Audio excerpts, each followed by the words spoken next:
The champagne glass shattered against the hardwood floor, 3 feet from where I stood, and nobody even blinked.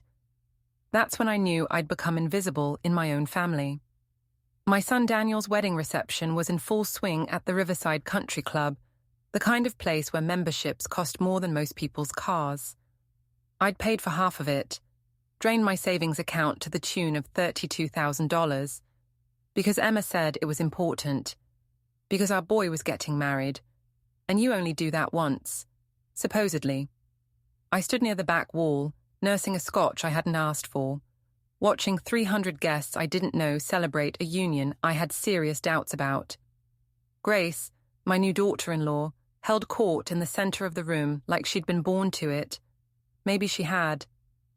Her family owned half the commercial real estate in 3 counties. Daniel had done well for himself, everyone kept saying. Like marrying money was an accomplishment. Having fun, Dad? I turned to find my daughter Sarah standing beside me, her smile not quite reaching her eyes. She'd been different lately. Distant. But then, they all had been. "It's a beautiful wedding," I said, "because that's what you're supposed to say." Grace worked really hard on it. Sarah sipped her wine. She has excellent taste. I didn't mention that Grace's taste ran about $50,000 over what Daniel had originally budgeted. I didn't mention that I'd covered the difference when they came to me 3 weeks ago, desperate and embarrassed. Some things you keep to yourself. The DJ called everyone to attention. Grace was taking the microphone, her white dress catching the light like she was radioactive. The crowd quieted. "I want to thank everyone for coming today," she began, her voice honey smooth. "Daniel and I are so blessed to have such wonderful family and friends supporting us." Standard speech. I started to tune out. And speaking of support, there's something I need to address. Grace's eyes found me across the room. Some family matters that need to be resolved. Tonight. My stomach dropped. Daniel's father, Robert, has been living in a very nice apartment downtown. 3 bedrooms, 2 baths, prime location. She smiled, but it was the smile of a shark. An apartment that really should belong to Daniel and me as we start our life together. After all, Robert's getting older. He doesn't need all that space. The room went silent. Every head turned toward me. "Grace, what are you doing?" Daniel's voice was weak, uncertain. "I'm doing what you were too afraid to do, honey." She never looked away from me. "Robert, we need those keys. Tonight. This is family business, and family takes care of family." I felt Emma's hand on my arm. "Robert, maybe we should talk about this." "Talk about what?" My voice came out steady, which surprised me. "About how my daughter-in-law just demanded my home at her wedding reception." Grace walked toward me, heels clicking on the hardwood. The crowd parted like the Red Sea. "Don't be dramatic. We're not kicking you out. We're asking you to downsize. There's a nice assisted living facility on Maple Street. I'm 56 years old. And you're retired. You don't need a 3-bedroom apartment in the city center. Daniel and I do. We're starting a family. We have careers. We have a future." The implication hung in the air. I didn't. No. It was one word, but it stopped her cold. "Excuse me?" I said no, it's my apartment. I paid for it. You can't have it. Grace's face hardened. For a moment, I saw the real person under the wedding day glow, and she was cold as January ice.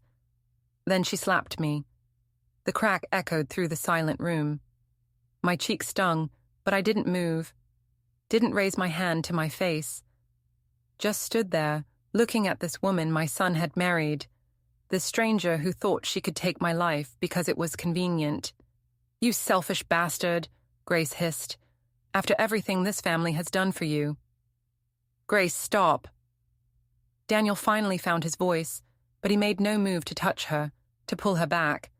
He just stood there, paralyzed. Grace pulled out her phone. "I didn't want to do this, I really didn't." She dialed, waited. "We have a situation at the Riverside Country Club. Yes, the wedding reception. Send him now." "Who did you call?" Emma's voice shook.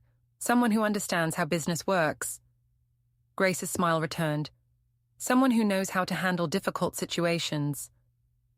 The next 15 minutes passed in a blur. Guests whispered, some left. Daniel stood frozen, trapped between his new wife and his father, choosing neither. Emma tried to mediate. I saw Sarah slip out the side door, her phone pressed to her ear. She wouldn't look at me. That hurt more than the slap had. The wedding photographer stopped taking pictures. The band played quieter, uncertain. Waiters froze with trays of hors d'oeuvres halfway to tables. The whole celebration ground to a halt, replaced by whispers and stares. I recognized some of the guests, old neighbors, people I'd known for years. They all looked away when I tried to meet their eyes. Grace stood in the center of the room, radiant in her white dress, completely unfazed by the chaos she'd created.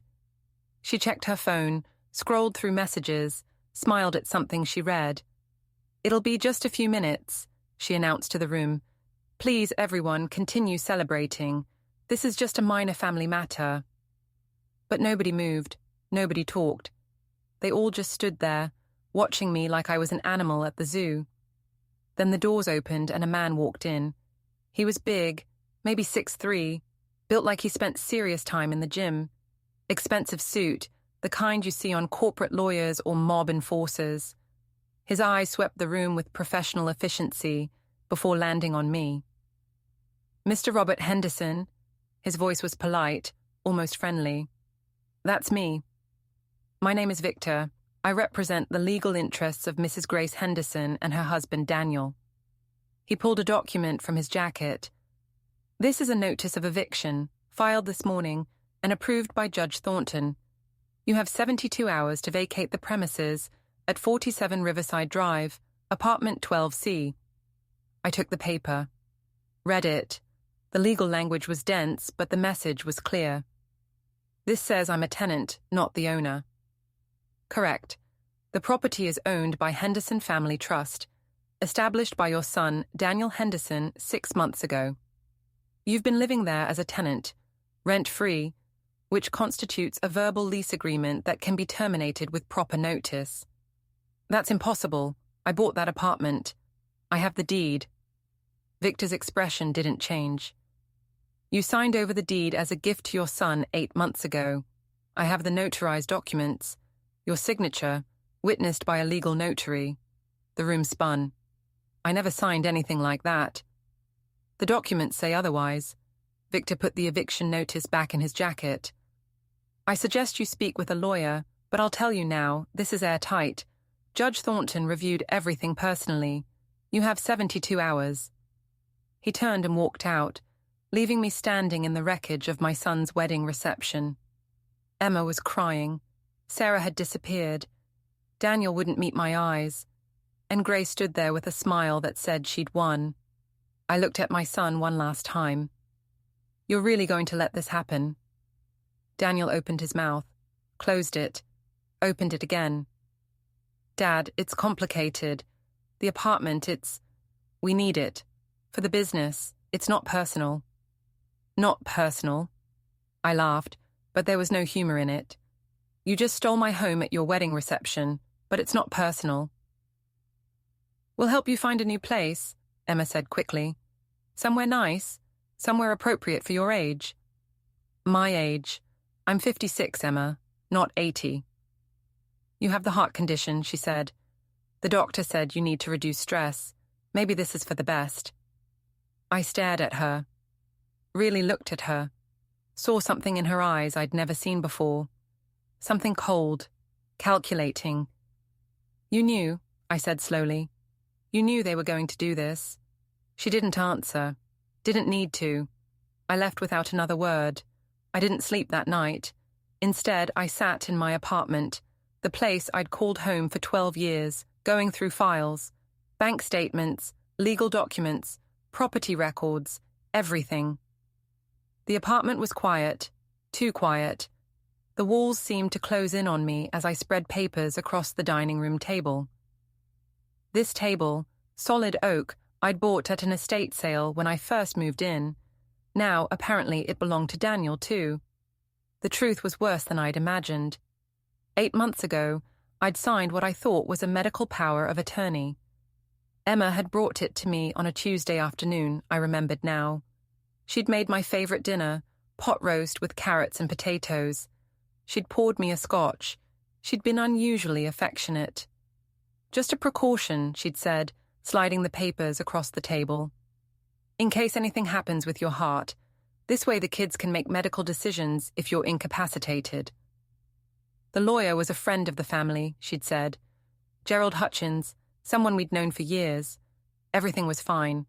Just sign here and initial here. I'd trusted her. 32 years of marriage. Why wouldn't I? Except it wasn't a medical power of attorney. It was a quitclaim deed. I'd signed my apartment over to Daniel, and I hadn't even known it. The notary stamp was real. The signatures looked like mine. But I had no memory of signing a deed. I would have remembered that. I would have read it carefully. I would have asked questions. Unless I'd been drunk. Or distracted. Or both. I pulled out my calendar from 8 months ago. Tuesday, February 15th. Valentine's Day weekend. Emma had insisted on celebrating early because Daniel and Grace were coming to town. We'd all had dinner together at the apartment. I remembered that night. Wine. Lots of wine. Grace had brought expensive bottles, French labels I couldn't pronounce. Daniel had been unusually talkative, telling stories about his business deals. Emma had been almost giddy. And I'd signed papers. Just routine stuff, Emma had said. Estate planning. Nothing important. I'd been set up. My phone rang at 6 in the morning. It was Emma. "Robert, we need to talk." "You think?" "Don't be angry. This is for the best. Grace found you a lovely place on Maple Street. It's a senior community with... I'm 56 years old, Emma. You're retired. You have health issues. The heart condition. My heart is fine. The doctor said you need to reduce stress. That apartment is too much for you. The stairs, the maintenance. It's on the 12th floor. There's an elevator." Silence. Then, "Grace says you can take your personal items. The furniture stays. It came with the apartment." "I bought that furniture." "Actually, Daniel bought it. He has the receipts." My jaw clenched. Receipts can be faked. "Why would we fake receipts, Robert? This is family. We're trying to help you." "Help me? You stole my home." "We didn't steal anything. You gave it to Daniel, as a gift. The documents prove it." "I never gave him anything. You tricked me into signing papers I didn't understand. That's not how I remember it." Her voice was cold now, the pretense of concern dropping away. "You were quite clear about wanting to help Daniel with his business ventures. You said the apartment would be better used by someone younger." "I never said that." "Well, the notarized documents say you did, so it's your word against legal proof." I closed my eyes. "When did you stop being on my side?" "I'm on the family's side, Robert. That's what matters. Family." She hung up. I sat there for a long time, staring at the phone. 32 years. We'd raised 2 children together, built a life, survived lean years and good years. I thought we were solid. How long had she been planning this? Weeks? Months? Had she ever loved me, or had I just been useful? I spent the morning packing, not because I was giving up, but because I needed to clear my head, needed to think. My personal items went into boxes, clothes, books, a few pieces of art, photographs. It was depressing how little space my life took up when reduced to essentials. The door buzzer rang at noon. I checked the video monitor. 2 men in work uniforms stood in the hallway, clipboards in hand. "Can I help you?" "Moving company. We're here to inventory the furniture for the new owners." "You can't come in." "Sir, we have a court order." One of them held up a paper to the camera. "We don't want any trouble. We're just here to do our job." I let them in because I didn't have a choice. They catalogued everything with practiced efficiency while I stood in the corner like a ghost in my own home. They measured furniture, took photographs, made notes on their clipboards, completely ignored me except to ask occasional questions. "Is this the original dining room set?" "Yes." Do you have the purchase receipt? No. They made a note, moved on. One of them was taking photos of my bookshelf when he paused. You got some interesting books here. Stephen King collection. Nice. I like his style. Which one's your favorite? Dolores Claiborne. Woman gets revenge on everyone who wronged her. Real subtle-like. The mover grinned. My kind of story. Mine too. They finished 2 hours later. Left me with a copy of their inventory. Everything was marked as property of Henderson Family Trust. Even my books, apparently. After they left, I sat down at my desk, the one piece of furniture they hadn't catalogued yet. I pulled out a legal pad and started making lists. Not lists of what I'd lost. Lists of what I knew. I'd spent 30 years as an insurance investigator before I retired. I'd investigated fraud cases, embezzlement schemes, staged accidents. I knew how people lied. I knew how they covered their tracks. And I knew that when someone went to this much trouble to steal from you, they were hiding something bigger. Daniel wasn't smart enough to pull this off alone. Grace was the brains. She had the connections, the money, the ruthlessness. But why? Why did they need my apartment so badly? There were other apartments in the building, other properties in the city. Why mine specifically? I opened my laptop and started searching. Property records, building history, development plans. 2 hours later, I found it. My building was in the middle of a proposed development zone. The city had plans to revitalize the entire downtown area, turning old warehouses into trendy condos and shops. Federal money was involved, millions of dollars in grants and tax incentives, and my building was the keystone. Whoever controlled it controlled access to the entire block. Someone was buying up properties, shell companies mostly. Hard to trace. But they all had one thing in common. They'd made their purchases in the last 8 months, right around the time I'd given my apartment to Daniel. This wasn't about me being old or the apartment being too big. This was about money. Big money. I needed to know more. Needed to know who was behind it, how deep it went, what the stakes were. Time to call in some favors. Tommy's place hadn't changed in 20 years. Same sticky floor, same neon beer signs, same bartender who'd been old when I was young. It was the kind of place where people went to disappear for a few hours, and nobody asked questions. The afternoon crowd was sparse, a few regulars nursing beers and watching baseball on the TV above the bar. A couple playing pool in the back. Nobody I recognized. I found Mitchell at his usual spot near the window, nursing a bourbon and reading the newspaper like it was still 1995. He looked up when I sat down, eyebrows raising slightly. Robert Henderson, thought you'd retired to the good life. Things change, I signaled the bartender. I need information. Mitchell had been a private investigator before his license got pulled for reasons nobody talked about. Officially, it was ethical violations, which could mean anything from client confidentiality breaches to photographing the wrong politician's wife.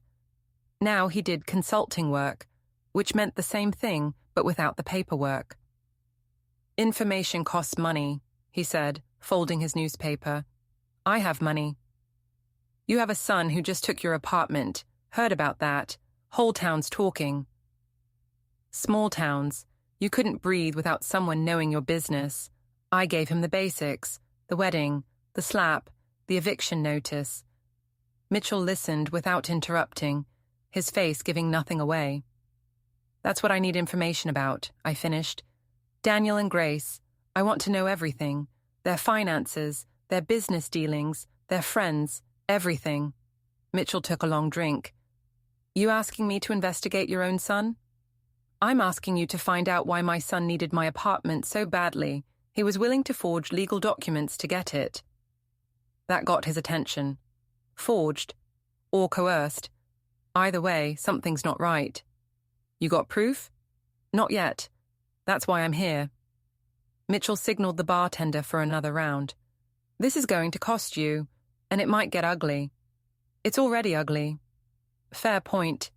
He pulled out a small notebook, the old-fashioned kind. Start from the beginning. Tell me everything. I spent the next hour laying it out. The wedding, the slap, the eviction notice, the documents I'd allegedly signed, the development zone, the shell companies. Mitchell took notes, asking occasional questions, his face getting darker as I talked. This Victor character, Mitchell said finally. Big guy, expensive suit, worked for Grace and Daniel. That's him. I know him. Victor Reese. He's not a lawyer. He's a fixer. Works for rich people who need problems to disappear. Usually legal problems, sometimes personal problems. He's connected. Connected to who? That's the question, isn't it? Mitchell closed his notebook. Victor works for whoever pays him, but his main client is a real estate development company called Nexus Properties. They specialize in urban revitalization projects. Buy cheap, renovate, sell high. Very profitable if you know which neighborhoods are about to get federal money. How would they know that? Insider information. Someone on the city council, or the planning commission, or the federal housing authority. Someone who knows what's coming before it's public. That's illegal. Only if you get caught. Mitchell tapped his pen against the notebook. Give me 3 days. I'll find out what your son's been up to. But Robert, I got to ask. You sure you want to know? Sometimes it's better to walk away. They took my home, Mitchell. They humiliated me in front of 300 people. And they did it because they thought I'd just take it. That I'd be too old, too tired, too beaten down to fight back. Are they wrong? I met his eyes. 3 days. Find me something I can use. Mitchell nodded slowly. You're going to war with your own family. They started it. Wars don't care who starts them. They only care who finishes them. He finished his bourbon. One more thing. This Victor Reese character, he's not someone you want as an enemy. He's got a reputation for making problems disappear, and I don't just mean legal problems. You understand what I'm saying? I understand. Good, because if this goes sideways, I can't protect you. Nobody can. I left Tommy's place as the sun started setting. The streets were emptying out, shops closing, people heading home to their families. Normal lives, simple lives. I envied them. My phone buzzed. A text from Sarah. Dad, we need to talk, please call me. I deleted it. Another buzz. Daniel this time. Dad, I know you're upset. Can we meet? Just the two of us. Deleted. A third buzz. Emma. The movers will be there tomorrow at 9 a.m. to collect the furniture. Please don't make this difficult. I turned off my phone. The sheriff's department was in the old courthouse building, all stone and wood paneling that made it look like a set from a Western movie. I'd been here exactly twice in my life, both times for parking tickets. The receptionist was new, young enough to be my daughter. She barely looked up from her computer when I walked in. Can I help you? I need to speak with Sheriff Davis. Do you have an appointment? No. The sheriff doesn't see people without appointments. She went back to her computer. Tell him Robert Henderson is here. Tell him it's about the Riverside Country Club incident. That got her attention. She picked up the phone, spoke quietly, hung up. He'll see you in 10 minutes. Have a seat. The waiting area smelled like old coffee and floor wax. Wanted posters lined one wall, faces of people who'd broken laws and run. I wondered if my son's face would be up there someday. Sheriff Davis appeared exactly 10 minutes later. He was younger than me, maybe late 40s, with the kind of face that looked friendly until you noticed his eyes. Those eyes were cop eyes. They missed nothing. Mr. Henderson, what can I do for you? We walked to his office, a small room with a window overlooking the parking lot. He gestured to a chair. I heard about the wedding, Davis said, sitting behind his desk. Hell of a thing.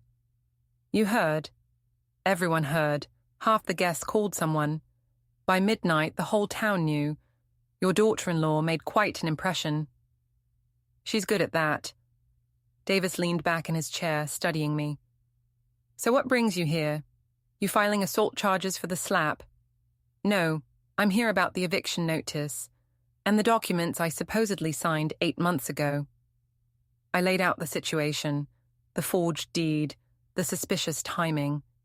Victor Reese showing up with legal papers less than an hour after being called. Davis listened without interrupting, his expression neutral.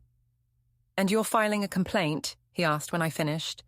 I'm asking you to investigate. Investigate what exactly? Your son says you signed the deed. You say you didn't. That's a civil matter, not criminal. You need to talk to a lawyer. I talked to 3 lawyers this morning. They all said the same thing. The documents are notarized. The signatures match. Without proof of fraud, there's nothing they can do. Davis was quiet for a moment. So what do you want from me? I want to know why Victor Reese showed up with a court order less than an hour after being called. I want to know how Judge Thornton approved an eviction notice on a Saturday. I want to know why everyone in this town is bending over backward to help my son steal from me. Something flickered in Davis's eyes. Not quite sympathy, but something close to it. Robert, I'm going to be straight with you. Your son has friends, important friends, the kind who make large donations to political campaigns and sit on the boards of local businesses. The kind who get their phone calls returned. And I don't. You're retired. You're nobody. That's not an insult. That's just how it is. In this town, being nobody means you don't matter. So you won't help me? Davis was quiet for a long moment. Then he stood up, walked to the window, looked out at the parking lot. I didn't say that, he said finally. I said I can't investigate, but I can tell you this much. Your son's been making moves. Real estate mostly. He's been buying up properties through shell companies, fixing them up, flipping them. Nothing illegal about it, but the timing's interesting. What do you mean? He started right after the town council announced the new development plan. East side of town, where all those abandoned factories are. Big revitalization project, federal money. The properties he's been buying are all in that zone. I felt something click in my head. He knew about the development before it was announced. I didn't say that. But that's insider trading, real estate fraud. That's a federal crime, and I'm a county sheriff, not my jurisdiction. Davis turned back to face me. But if someone were to, say, contact the FBI with information about potential fraud involving federal funds, they'd probably be interested. You're telling me to go over your head. I'm telling you that if there's a federal crime being committed in my jurisdiction, I don't have the resources or authority to investigate it properly. The FBI does. He walked me to the door, his hand on my shoulder like we were old friends. One more thing, Davis said quietly. Victor Reese, he's connected to some people you don't want to mess with. If you're going down this road, you need to be careful. These aren't the kind of people who play fair. Neither am I. Davis smiled, but it didn't reach his eyes. I believe you, but be smart about it. Don't do anything that's going to land you in jail, because if you do, I won't be able to help you. Understood. I was halfway to my car when my phone rang. Mitchell. Robert, we need to talk, now, in person. What's wrong? Not over the phone. Meet me at the Riverside Diner in 20 minutes. Come alone. He hung up before I could respond. The Riverside Diner was nearly empty, just a few truck drivers and one waitress who looked like she'd been working double shifts for 20 years. Mitchell was in a booth at the back, a manila folder on the table in front of him. I slid in across from him. You said 3 days. I said 3 days for a complete report. This couldn't wait. He pushed the folder across the table. Your son's in deep trouble, Robert. Deeper than you know. I opened the folder. Bank statements, property records, emails, photos. He's been running a real estate scheme for 8 months, Mitchell said, keeping his voice low. Buying properties through shell companies, all in the development zone.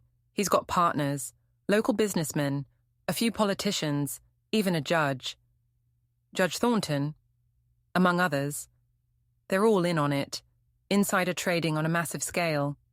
They knew about the federal development money before it was public, bought up all the land cheap, and now they're going to make millions when the project goes through. I flipped through the documents. There were dozens of properties, hundreds of transactions. How much are we talking? Conservatively, 20 million. Probably more once the project's complete. Your son's share would be about $3 million. $3 million, and he'd stolen my apartment for it. There's more, Mitchell said. Your apartment, it's not just about the space. The building you live in is in the development zone. Old warehouse conversion, prime location. Daniel needs it to complete a land deal. He's selling the entire block to a developer, but he can't close the deal without controlling all the units. You were the last holdout. So he stole it. Basically, the developer's paying $12 million for the block. Daniel's getting a $2 million commission, but only if he delivers all the units, including yours. I closed the folder. My hands were shaking, but not from fear, from rage. What about Grace? Mitchell's expression darkened. Grace is the ringleader. It's her father's money financing the whole operation. She's the one who brought Victor Reese in. She's the one who set up the shell companies. Daniel's just the front man. She's running the show. Why? Because she can. Because she's bored. Because she grew up rich and thinks rules don't apply to her. Mitchell leaned forward. But here's the thing, Robert. She made mistakes. She got cocky. There's a paper trail, bank transfers, emails, everything you need to prove fraud. You're giving this to me? I'm selling it to you, $5,000, but I'm also giving you some free advice. Walk away. Take this to the FBI. Let them handle it. Don't try to be a hero. These people are dangerous. I pulled out my checkbook, wrote the check. Anything else? Mitchell hesitated. Your wife, Emma, she knows. The world stopped. What? She's been in on it from the beginning. The medical power of attorney. She set you up, brought you the papers, told you what they were, made sure you signed. She's been working with Grace the whole time. I couldn't breathe, couldn't think. Emma, my wife of 32 years. Why? Money. Grace promised her 10% of Daniel's take, $300,000. She's already been spending it. New car, new wardrobe, spa memberships. She thinks you're too stupid to notice. I stood up. The room tilted. I grabbed the edge of the table to steady myself. Robert, Mitchell grabbed my arm. Don't do anything stupid. Take this to the FBI. Let the law handle it. The law didn't help me when they stole my apartment. The law didn't help me when my son humiliated me at his wedding. The law protects people like Grace and Daniel. What are you going to do? I picked up the folder. I'm going to make them wish they'd never heard my name. I left the diner and sat in my car for 20 minutes, staring at nothing. My wife, the woman I'd shared my life with for 3 decades, the woman who'd stood beside me through job losses and health scares and family emergencies. She'd sold me out for $300,000. I thought about all the little things I'd noticed over the past few months. The new clothes, the spa appointments, the way she'd been distant, distracted. I'd thought it was menopause, stress, normal stuff. It wasn't normal. It was guilt. How many nights had she lain beside me, knowing what she'd done? How many times had she kissed me, made love to me, told me she loved me, all while planning my destruction? My phone buzzed. A text from Emma. The movers confirmed for tomorrow, 9 a.m. I'll be there to supervise. Please be respectful. Respectful. She wanted me to be respectful while she stole my furniture. I didn't respond. Instead, I opened the folder Mitchell had given me and started reading. Really reading. The paper trail was extensive. Bank transfers from Grace's father's accounts to various shell companies. Property purchases timed perfectly with inside information about the development project. Emails between Daniel, Grace, and several city officials discussing investment opportunities. And there, buried in the middle, emails between Grace and Emma, discussing me, planning the signature fraud, deciding how to trick me into signing the quitclaim deed. "He'll never suspect anything if you bring it with dinner," Grace had written. "Make his favorite meal. Pour him some drinks. He'll sign whatever you put in front of him." Emma's response: "I feel terrible about this. He's my husband." Grace: "He's in the way. Do you want the money or not?" Emma: "I want the money. I'll do it." That was all it had taken. One conversation, and 32 years of marriage meant nothing. I closed the folder and started the car. I had work to do.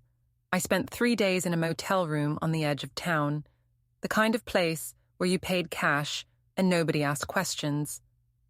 The room smelled like cigarettes and desperation, but it gave me space to think. I spread Mitchell's documents across the bed and studied them. Every transaction, every email, every piece of evidence. Learning the pattern, understanding the scope. The beauty of Daniel and Grace's operation was its simplicity. Buy properties through shell companies. Use inside information to target the right locations. Wait for federal money to roll in.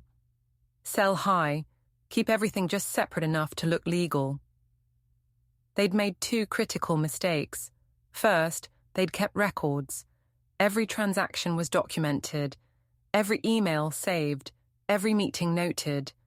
They'd been so confident they'd never get caught that they'd created a perfect evidence trail.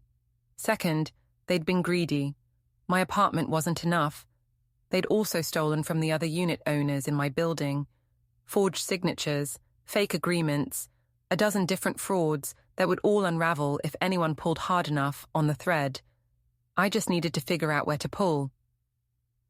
The answer came on day 3, when I noticed a pattern in the emails.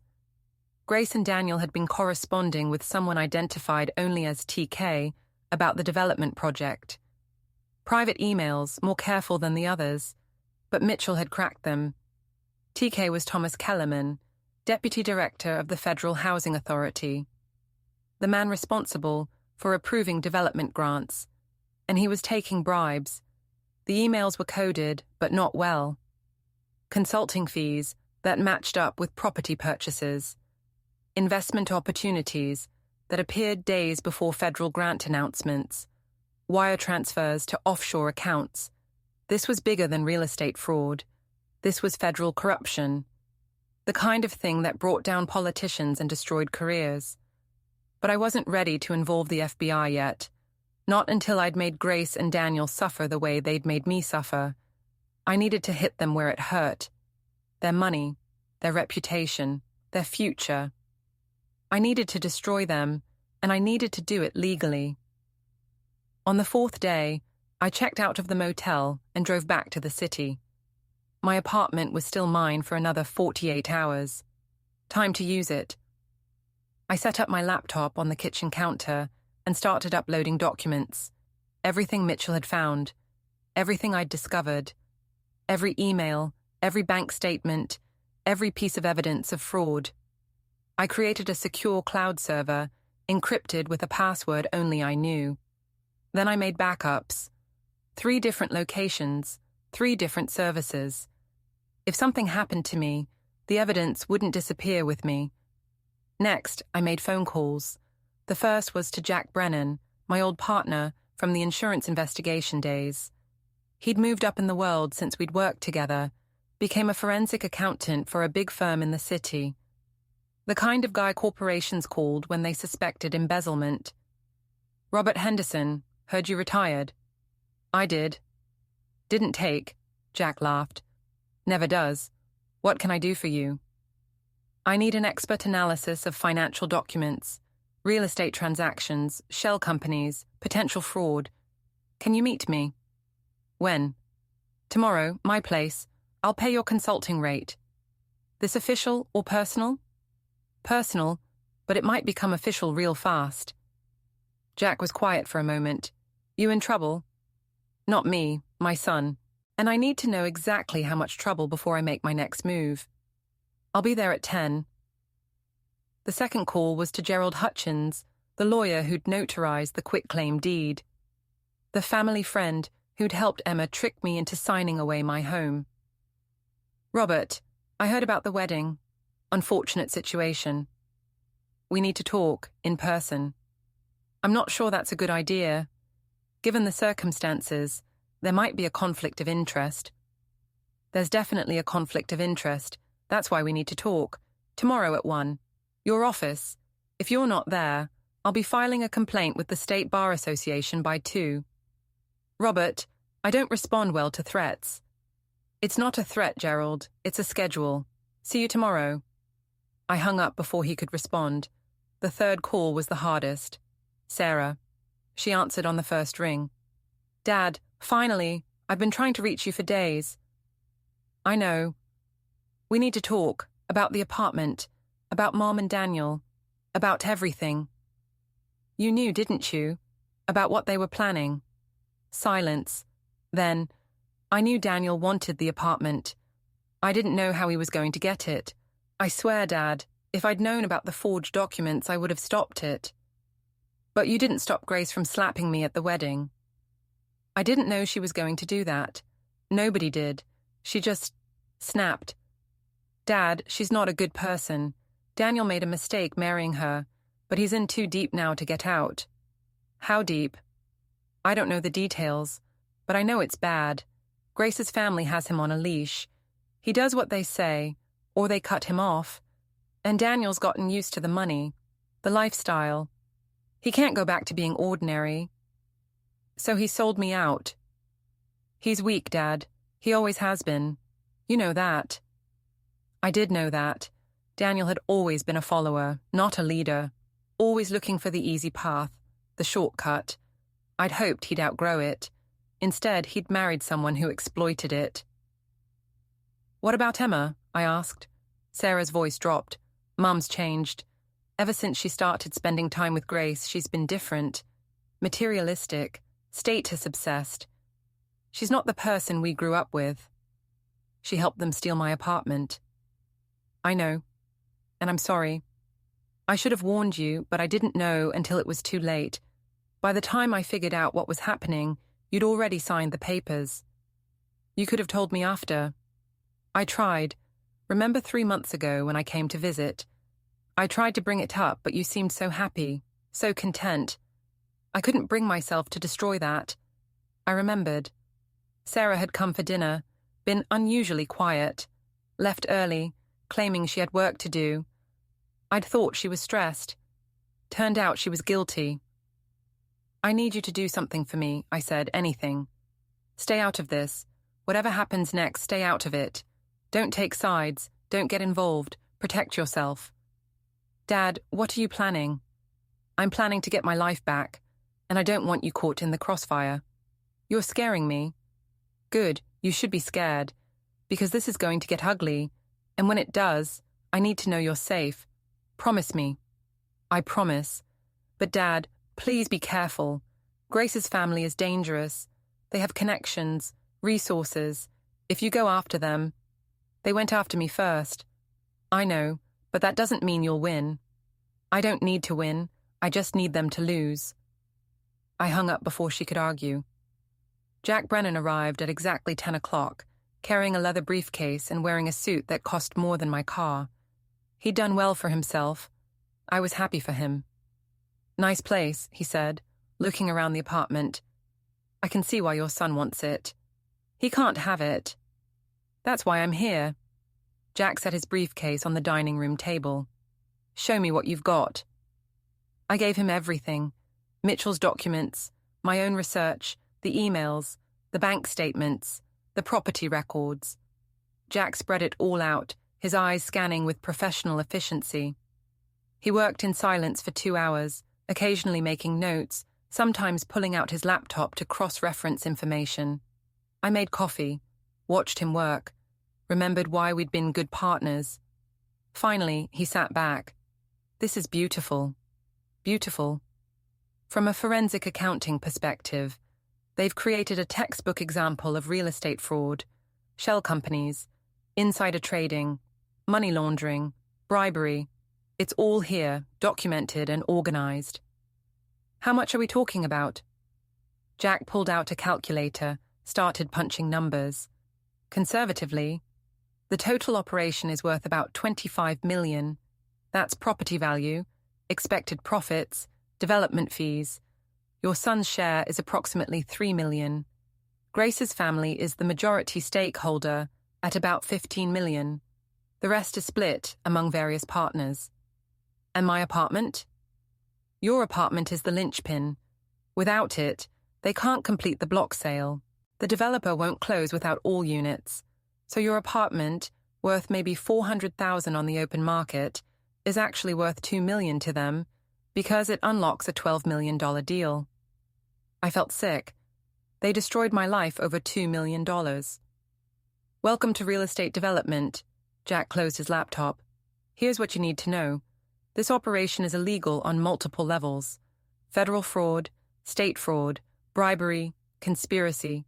If you take this to the FBI, they'll freeze everything while they investigate. Your son will be arrested. So will Grace. Probably her father, too. They're looking at serious prison time. How serious? 15 to 20 years. Federal white-collar crime. They'll make an example of them. I sat down. 15 to 20 years. Daniel would be an old man when he got out. But, Jack continued, there's another option. You could use this information as leverage. Force them to give back your apartment, compensate you for damages, and walk away. You get your life back, they avoid prison. And they get to keep their illegal profits. Some of it. The FBI would still investigate eventually. Someone else would probably tip them off. But you wouldn't be the one sending your son to prison. I looked at Jack. What would you do? Honestly, I'd burn them. But I'm not you, and Daniel's not my son. This is your call. I thought about Daniel as a child. Baseball games, school plays, teaching him to ride a bike. All those memories of the person he used to be before Grace got her hooks into him. Then I thought about the slap, the humiliation, the way he'd stood there and let Grace take everything from me. I'm going to burn them, I said. But first, I'm going to make them suffer. Jack nodded slowly. Then you need a lawyer. A good one. Someone who specializes in white-collar crime and has federal connections. I know a guy. Call him. Gerald Hutchins kept me waiting for 20 minutes, which told me he was scared. People who weren't scared saw you on time. People who were scared made you wait while they prepared their defenses. His office was all dark wood and expensive art, the kind of place designed to intimidate. It didn't work on me. Robert. Gerald stood when I entered, hand extended. Thank you for coming. I didn't shake his hand, just sat down in the chair across from his desk. Gerald cleared his throat. I understand you're upset about the apartment situation. I want you to know I acted in good faith. The documents you signed were legitimate. I had no reason to believe. You notarized a quitclaim deed disguised as a medical power of attorney. That's not what happened. I pulled out a copy of the document I'd signed, laid it on his desk. This is what Emma gave me, medical power of attorney. See the header? Gerald looked at it. His face paled. And this, I continued, pulling out another document, is what you notarized. Quitclaim deed. Different document entirely. There must be some mistake. No mistake. Emma brought me one document, told me it was something else, and you notarized a completely different document. That's fraud, Gerald. That's a felony. I didn't know. You're a lawyer. You notarized a legal document transferring real property worth $400,000. You're telling me you didn't read it first? Gerald's hands were shaking now. Robert, please. I've known your family for 20 years. I would never. How much did Grace pay you? Silence. I'm going to find out anyway. I have forensic accountants going through everyone's finances. I'll find the payment. I'll trace it. So you can tell me now, or you can tell the FBI later. Your choice. Gerald sat down heavily. 20,000. She said it was for consulting services. I didn't know it was connected to your apartment, I swear. But you knew the documents were different. You knew Emma was bringing me one thing and you were notarizing another. Grace said it was for tax purposes, estate planning. She said you knew about it but didn't want to deal with the paperwork details. She said it was all legitimate. And you believed her. She paid me $20,000 to believe her. I stood up. Here's what's going to happen. You're going to write a detailed statement explaining exactly what Grace asked you to do, including the payment, including the document switch. You're going to sign it, have it notarized by someone else, and give it to me by tomorrow morning. I can't do that. I'll lose my license. You're going to lose your license anyway when I file a complaint with the state bar. But if you cooperate now, if you help me prove fraud, maybe the FBI will go easy on you. Maybe you'll only lose your license instead of going to prison. You're asking me to betray a client. Grace isn't your client anymore. She used you to commit a crime. You have no attorney-client privilege with criminals. Gerald put his head in his hands. My career is over. Should have thought about that before you took the money. I left him sitting there, broken.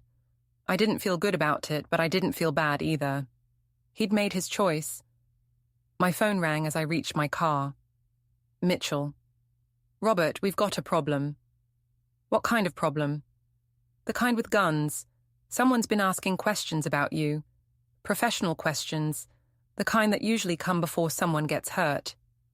Grace? Probably. Victor Reese has been making calls, reaching out to his contacts. Word on the street is he's been told to handle the Robert Henderson situation before it becomes a bigger problem. Handle it how? Use your imagination. But Robert, this is serious. These people don't mess around. If they think you're a threat, they'll eliminate the threat. I'm not scared of Victor Reese. You should be. He's not just muscle. He's smart, connected, and he doesn't have limits. If he comes for you, he won't do it in a way that leads back to him. Then I need to move faster. How long before he makes a move? Days. Maybe less. You need to go to the FBI now. Get protective custody. Let them handle this. Not yet. I'm not ready. Robert, listen to me. I've seen how this plays out. You think you're being clever, gathering evidence, building a case. But while you're doing that, they're planning. And when they move, it'll be fast and final. Let them come. I'll be ready. You can't fight these people alone. I'm not alone. I have you. I have Jack. I have evidence they can't make disappear. And I have something they don't. What's that? Nothing left to lose. I called Grace directly. She answered on the third ring, her voice cool and professional. Robert, I was wondering when I'd hear from you. We need to meet, tonight. Just you, me, and Daniel. I don't think that's a good idea. I have information about your real estate operation, the shell companies, the bribes, the federal fraud, all of it.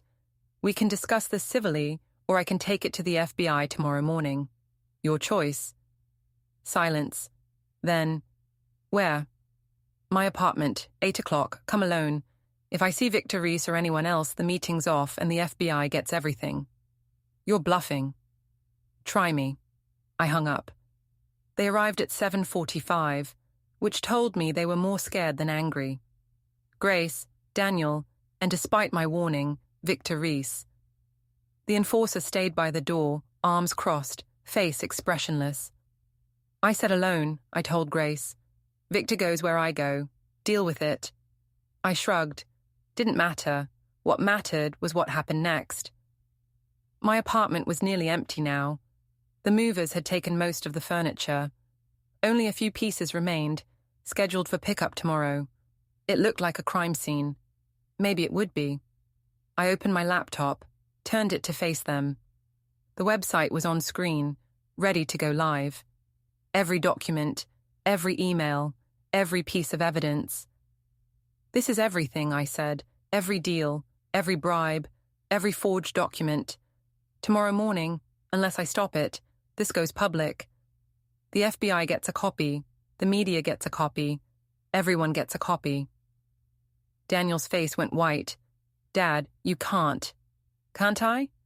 This will destroy us. You destroyed me first. Grace's face was unreadable. What do you want? Everything. I want my apartment back. I want ownership transferred to my name, legally, with no strings attached. I want a written confession detailing how you forged documents and coerced me into signing. That's insane.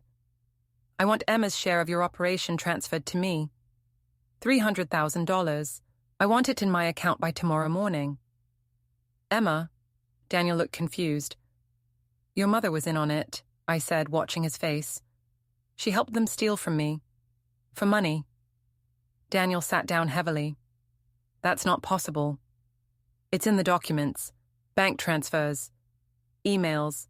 She set you up, son. You both did.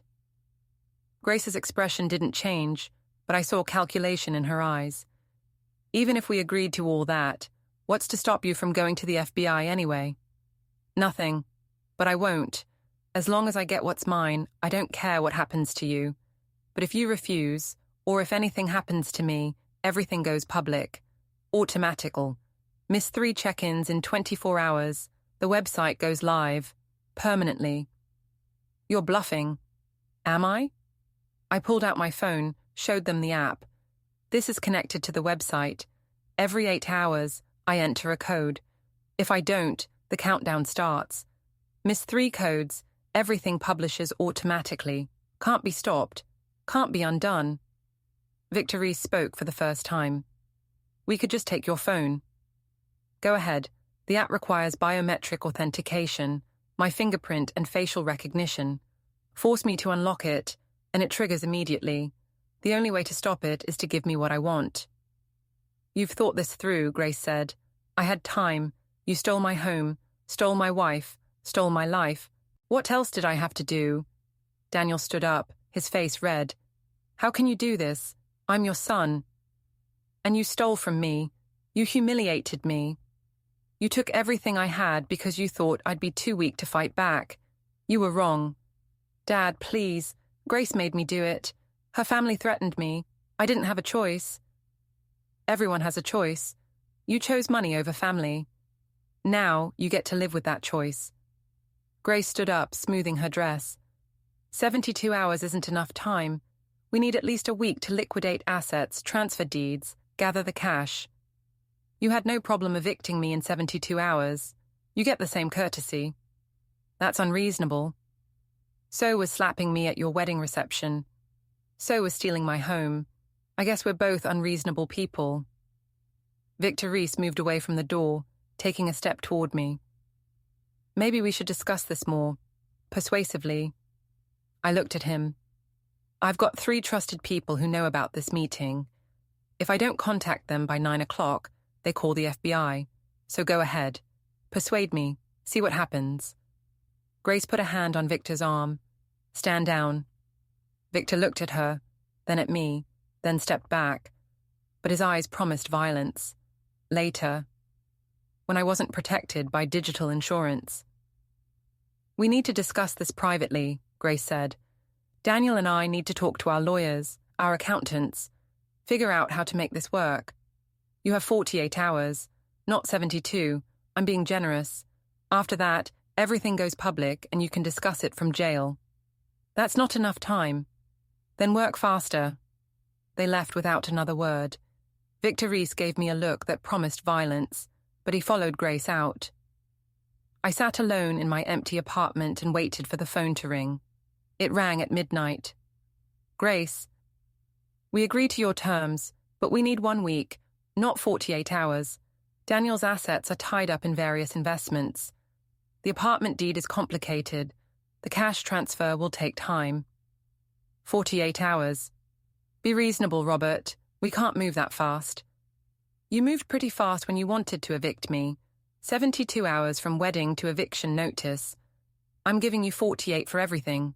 That's generous. If we can't meet the deadline, then everything goes public and you go to prison. Your choice. Silence. Then, there's another option. I'm listening. We pay you, cash, $2 million. You give us the evidence, delete the website, and walk away. Everyone wins. Everyone except the other people you defrauded. Everyone except the taxpayers whose federal money you stole. Everyone except justice. Justice is overrated. $2 million, Robert. Tax-free. Enough to buy a new apartment anywhere you want. Live comfortably for the rest of your life. All you have to do is walk away. I thought about it. $2 million. I could disappear. Start over. Never see Grace or Daniel or Emma again. It was tempting. No. Don't be stupid. This is the best offer you'll get. I don't want your money. I want my apartment. I want my life back. I want you to admit what you did. We'll never admit to fraud. That's evidence that can be used against us. Then you'll never get the evidence I have. And in 48 hours, everyone else gets it too. You're making a mistake. Probably, but it's my mistake to make. She hung up. I couldn't sleep. Spent the night going through every document again, making sure everything was backed up. At 6 a.m, my phone buzzed. A text from an unknown number. You should have taken the money. No signature, but I knew who it was from. At 7, Jack Brennan called. Robert, you need to see this. See what? Check your email. Someone leaked part of your evidence to a local reporter.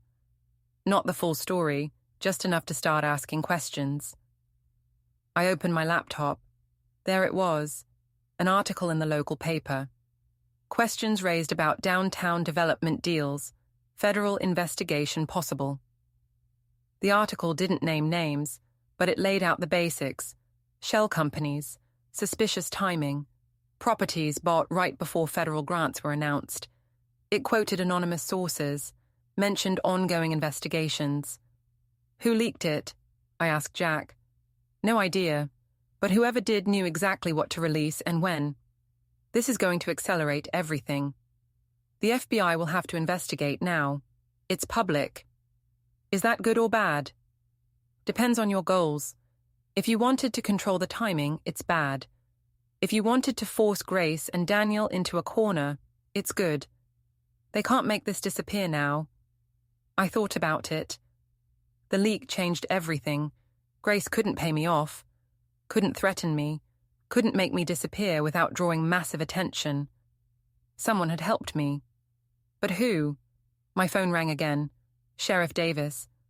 Robert, I need you to come to the station, now. What's this about? The article in the paper. I've got FBI agents in my office asking questions.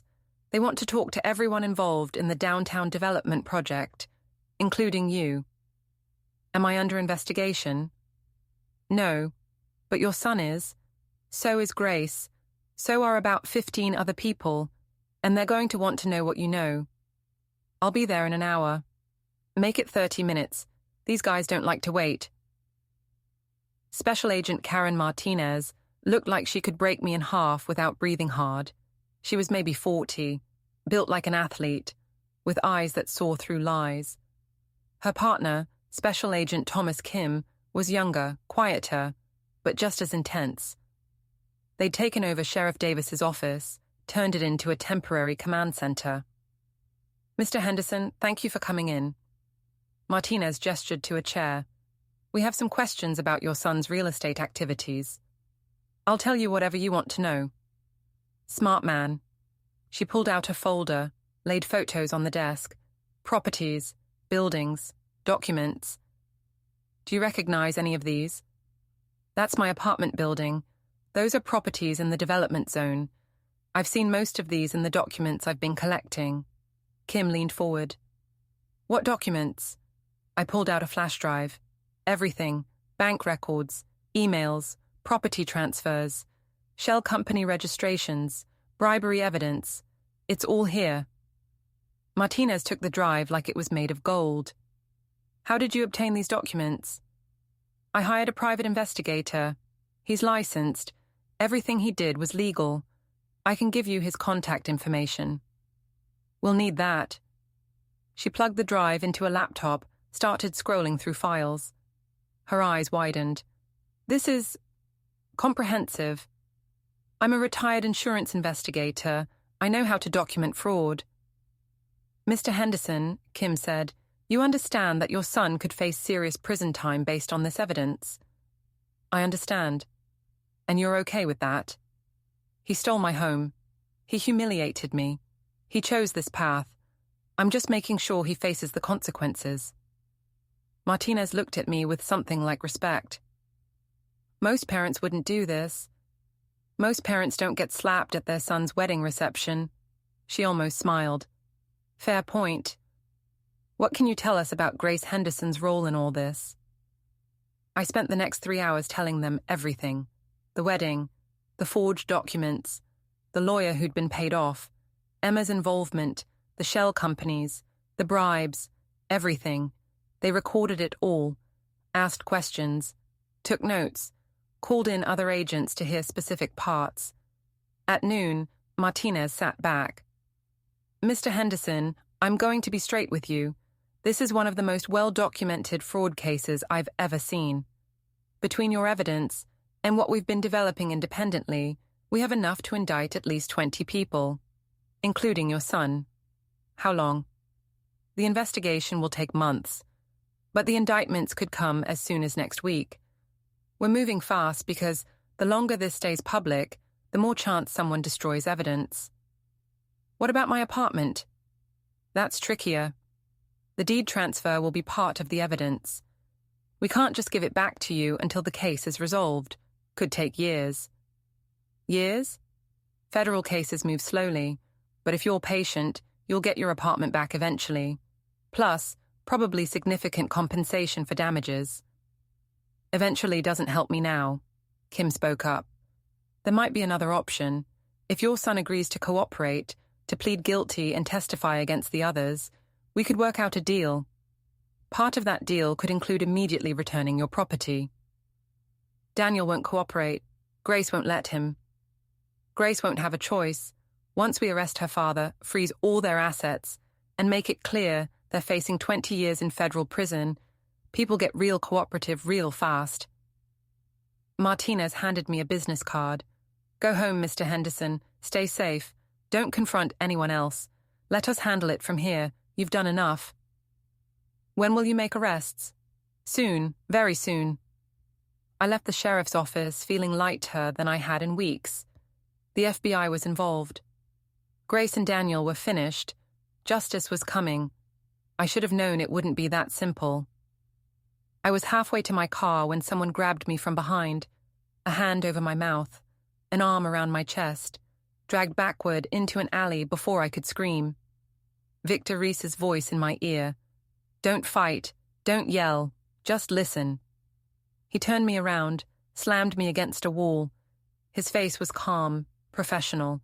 This was just business to him. You made a big mistake going to the FBI. Let me go. Can't do that. Grace says you're a problem that needs solving, and I solve problems. Touch me and the FBI will know it was you. Will they? All they'll know is a retired old man had a heart attack in an alley. Very sad. Very unfortunate. Happens all the time. He pulled out a syringe. Clear liquid inside. Potassium chloride. Stops your heart in about 90 seconds. Looks exactly like natural causes. By the time anyone finds you, it'll be too late to detect. They might do an autopsy, might not. No, but it sends a message. You mess with Grace's family, bad things happen. Even if it doesn't stop the FBI, it'll make other witnesses think twice about cooperating. He raised the syringe. I tried to fight, tried to scream, but he was too strong, too fast. Pinned me against the wall with one hand, brought the needle toward my neck with the other. Then someone shouted, "Police! Drop the weapon!" Sheriff Davis appeared at the alley entrance, gun drawn. Behind him, 2 deputies, also armed. Victor froze. Drop the syringe and step away from Mr. Henderson, now. Victor looked at me, at Davis, at the deputies, calculating odds. Don't be stupid, Davis said. 3 guns on you. You won't make it 2 steps. Victor smiled, dropped the syringe, raised his hands. Just having a conversation, Sheriff. Nothing criminal about talking. Assault with a deadly weapon, attempted murder, that's plenty criminal. Davis nodded to his deputies. Cuff him. They did. Victor didn't resist, but his eyes stayed on me the whole time. This isn't over, he said calmly. Grace has other people. Better people. You can't hide forever. Get him out of here, Davis said. They dragged Victor away. Davis holstered his gun, helped me up. You okay? Yeah, thanks. How did you know? Special Agent Martinez asked me to keep an eye on you. She figured Grace might make a move after your meeting with the FBI. Turns out she was right. I know. The syringe is evidence. We'll test it, probably find exactly what he said. Potassium chloride. Professional hit. Grace is in serious trouble now. Attempted murder on top of everything else. My hands were shaking, the adrenaline crash hitting hard. Come on, Davis said. Let's get you somewhere safe.